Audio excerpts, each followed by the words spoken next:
What is up, everyone? It's Quinn here, and in this video I'm going to be going through my week 4 tight end start sits, so breaking down every single week 4 matchup, talking about every single fantasy relevant tight end, listing these players as either starts, fringe options, or sits. Starts are the players you feel very confident throwing into your lineup. Spoiler alert, there's not really a ton of those at the tight end position. Fringe options, you may not love them in your lineup, but they're suitable. A lot of these players may fall under fringe just because the tight end position is pretty rough, just like it is every single season. And then sits, these are players you prefer to have on your bench. If you all have any fantasy questions, you can drop them down below. If you enjoy the video or you ask a question, just do me a huge favor, hit that like button and consider subscribing to the channel. But let's jump into the first matchup. We have the Lions taking on the Packers.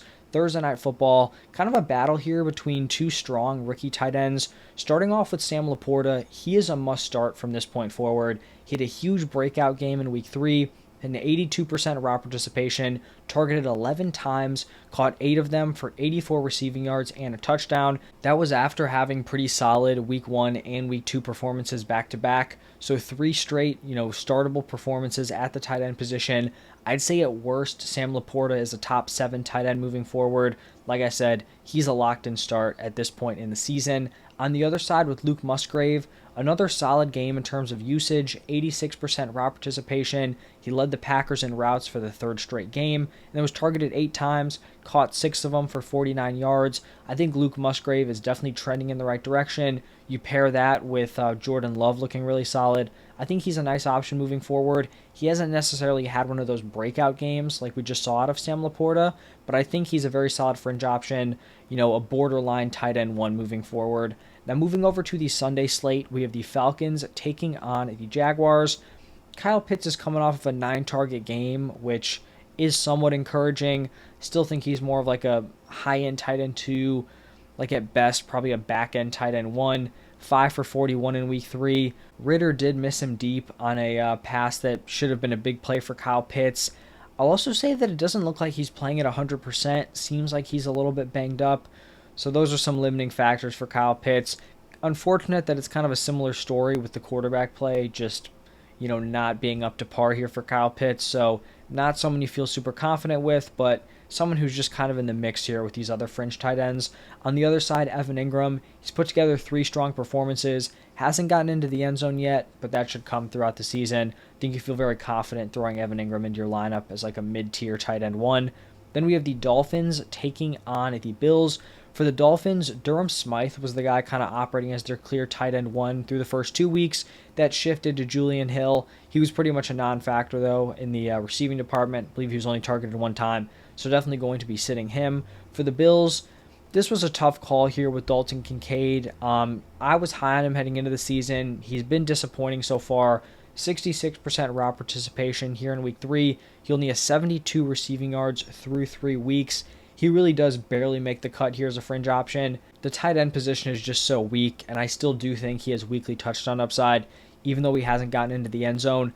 I just thought he'd be kind of more dynamic as a player. Maybe the Bills aren't optimizing his usage, but it just, hasn't clicked so far early on in the season. Not saying he can't turn it around later in the season. He's a rookie tight end, only 3 games into his career. Plus, tight ends do tend to kind of break out later on. It's tough to ball out in Week 1. It's very rare what we've seen out of Sam Laporta. So, hope is still there for Dalton Kincaid, but not feeling super confident at this point. Moving over to the Vikings Panthers matchup, I feel like we have a pretty clear start, pretty clear sit. TJ Hockenson, you fire him up as a high-end tight end 1. For Hayden Hurst here with the Panthers, he had a nice Week 1. Week 2 and Week 3 have, been pretty poor. I think that was kind of just a peak game in Week 1. I feel like he's more of a sit here moving forward. Then we're going to have the Broncos taking on the Bears. This is a little bit frustrating here with the Broncos because we saw Adam Troutman have a really, really strong route participation in Week 3, and it just kind of sucks because if Greg Dulcich wasn't hurt and, wasn't kind of being limited by Sean Payton, I think Greg Dulcich really could have been a huge factor in this offense. Obviously, he could come off of IR and become a factor, but seems a little bit unlikely at this point. Adam Troutman, though, even though his route participation was great, not someone I want to be starting in my fantasy lineups. And then same thing with Cole Kmet. His usage was great in Week 1, really fell off here in Week 2 and Week 3. Plus, the Bears' offense as a whole has just been, really rough through 3 weeks. Moving over to the Ravens-Browns matchup, have Mark Andrews as a locked-in start. You fire him up as a high-end tight end one every single week. For the Browns, a little bit disappointing here for David Njoku. Only a 73% route participation. Overall, like an underwhelming start to the season. I still think he's like a fringe tight end one, but there was kind of like that tier of tight ends with David Njoku, Pat Freiermuth, and Evan Ingram heading into the season. You could kind of pick your poison out of those guys. At this point, it seems very clear that Evan Ingram was the best choice out of those three. Next matchup, we actually have one of those tight ends, Pat Freiermuth and the Steelers, going up against the Texans. Pat Freiermuth finally had a decent fantasy day, 3 for 41 with a touchdown. I'm still, thinking this is a pretty concerning start to the season. Through 3 games, Pat Freiermuth only has 5 receptions and 9 targets. That is a 9% target share on the season, and that's while not competing with Deontay Johnson, right? Their wide receiver one is out. You think this would be the opportunity for Freiermuth to ball out. He hasn't really taken advantage of it. Still think he's a fringe option, probably a borderline tight end one, but definitely a disappointing start here for Pat Freiermuth. On the other side with Dalton Schultz, this has just really been a pretty rough stretch for Schultz. Heading into the season, the appeal was like, this is a wide open group of weapons. None of these wide receivers are super established, and the one guy who is, Robert Woods, is kind of on like the downside of his career. Dalton Schultz may have the opportunity to have really strong usage and potentially be the top target on this team. I think we've seen CJ Stroud absolutely overperform, which you think would be good for Dalton Schultz, but he just hasn't been able to do anything. Even when his usage was strong in week 1, did nothing. It started to kind of slip off in week 2 and week 3. And then we've just seen these other weapons step up. Nico Collins, Tank Dell, those are the clear top weapons here. So Dalton Schultz, a sit at this point.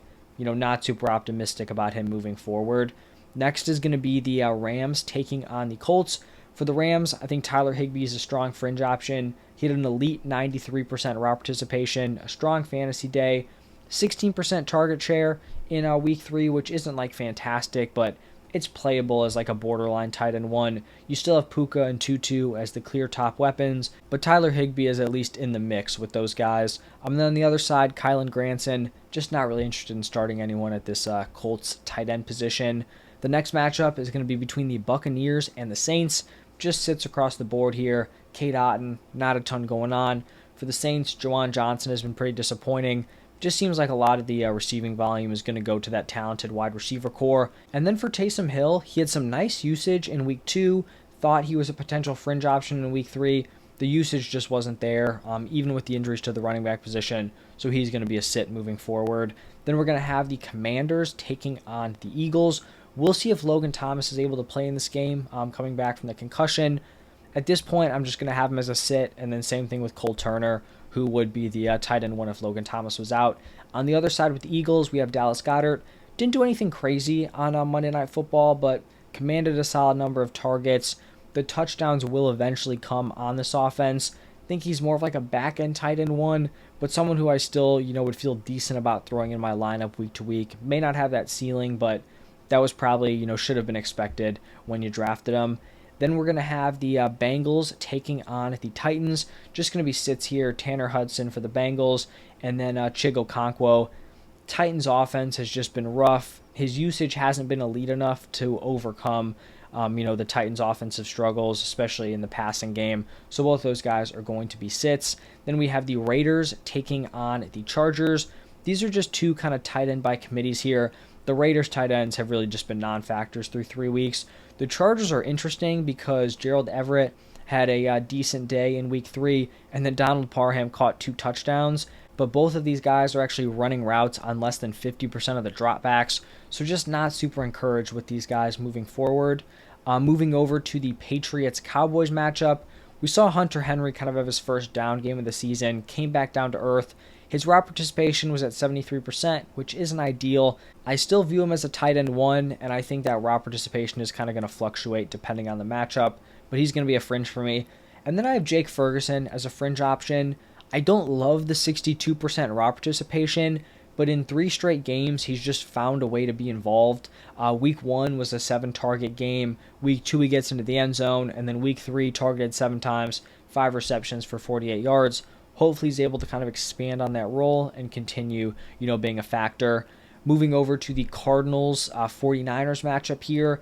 Zach Ertz is interesting because week 1 and week 2, he was a really solid volume option. His usage in week 1 was elite. Week 2 took a little bit of a step back. And then here in week 3, his route participation is down to 64%. So that number has fallen off in 3 straight weeks. You would like to see at least a small bounce back to continue to feel confident playing him. But with how weak the tight end position is, I still think he can be considered a fringe option as like a tight end 2 play. And then on the other side, hopefully if you did draft George Kittle, you stuck with him heading into week 3. This is just going to be the ride you're taking with George Kittle. There's a lot of weapons on that offense. He's not going to have his boom game every single week, but he will get his like we saw in week 3. Next up, we have the Chiefs taking on the Jets. Pretty clear here on both sides. Travis Kelce, you fire that dude up as the tight end 1 for the Jets. Going to be sitting Tyler Conklin. Pretty much the only pass catcher I want there is Garrett Wilson. And even then, I'm not overly excited with Zach Wilson at quarterback. And then for the final game of the week, Seahawks taking on the Giants. For the Seahawks, this is a full-on tight end by committee. Colby Parkinson and Noah Fant, they're going to be sits. For the Giants, I understand that Darren Waller has been disappointing, but I still think you fire him up as a start. His target numbers have been solid. Him and Daniel Jones just haven't really connected, for one of those big games. And they've also just really struggled offensively in 2 of the 3. They've had tough matchups going up against the Cowboys and the 49ers. This is a much more favorable matchup this week against the Seahawks, so I'm not super panicked on Darren Waller. I think you fire him up as like a mid to higher end tight end 1 option. And that's going to wrap it up for every single week 4 tight end matchup. If you all enjoyed, hit that like button, subscribe to the channel. Go check out all my other start sits, have the running backs, wide receivers, quarterbacks, all up on my channel. Thank you all for stopping by, and I will see you in the next one.